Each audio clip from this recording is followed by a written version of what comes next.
Making your first million is harder than the next. Tony Kitchens here, glad to be with you. I found it true to be that making your first $1,000,000 is harder than the next several. This does not mean that making your first is difficult, nor must it take many years to accomplish. For the record, it's also not as easy as some YouTubers would have you believe. Here's what I've learned from more than 30 years as an entrepreneur and having generated more than $100 million in revenue from companies I owned. Number one, if you don't believe you can make $1 million, it won't happen. This phrase is as old as time, but nothing is truer. Success in business begins in your mind, then is displayed through your actions.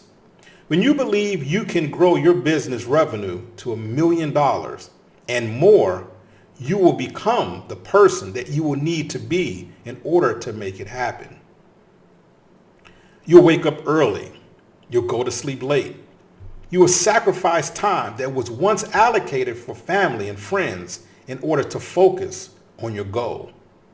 When setbacks come, you will face them, not knowing how to get past them, but you will not allow them to stop you from pursuing your goals.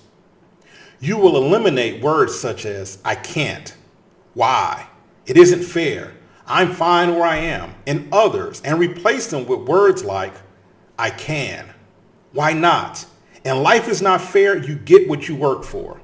Number two, money is no different than an apple, mango, or banana. It's a byproduct of something rooted in good soil that is nurtured, fed, and protected. It's one thing you can receive when you are extremely good at something. Money is just a tool. You don't wake up each day focusing on $1 million. You wake up each day focusing on how to make your product or service better. Is the tree planted in good soil? In business terms, is the product or service something people are willing to pay for?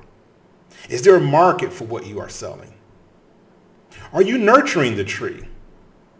Are you reinvesting every dollar of profit towards customer acquisition, customer experience, and future offerings? Are you protecting the tree? Are you constantly in front of your customers and prospects, taking care of their needs?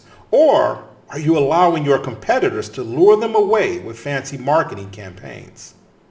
Number three, if you plant a flower in a small pot, it will not grow to its full potential. As you build your business, always act as if you are running a $10 million company, even if you're just starting out. Use professional contracts, invoices, email addresses, and communication methods. Have written agendas for meetings with your team, even if there's only one other person on that team.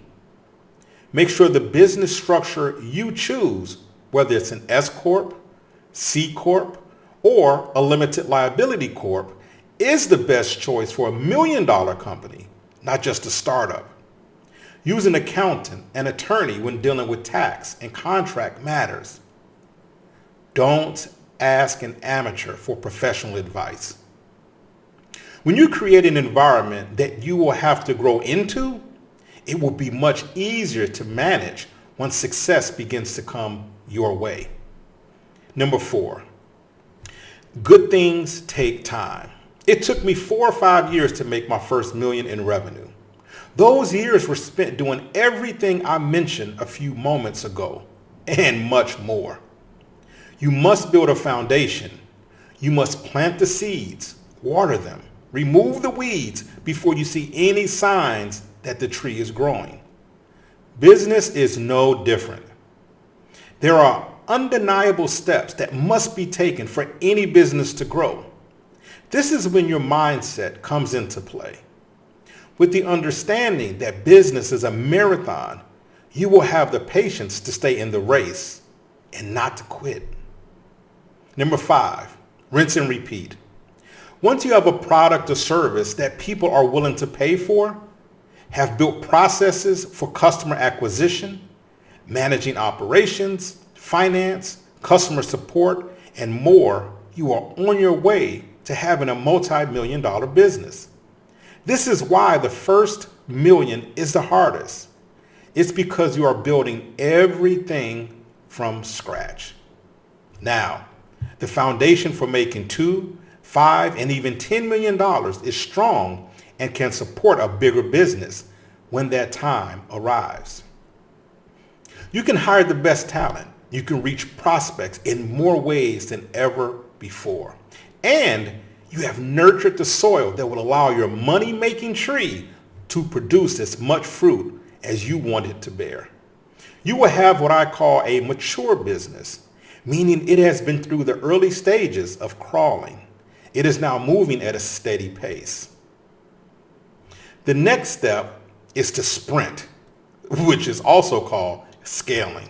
That's an entirely different video, going from 10 million to $100 million in revenue. But you can do it. As my friend John Rogers says, slow and steady wins the race. Thanks for watching. Go do something great today.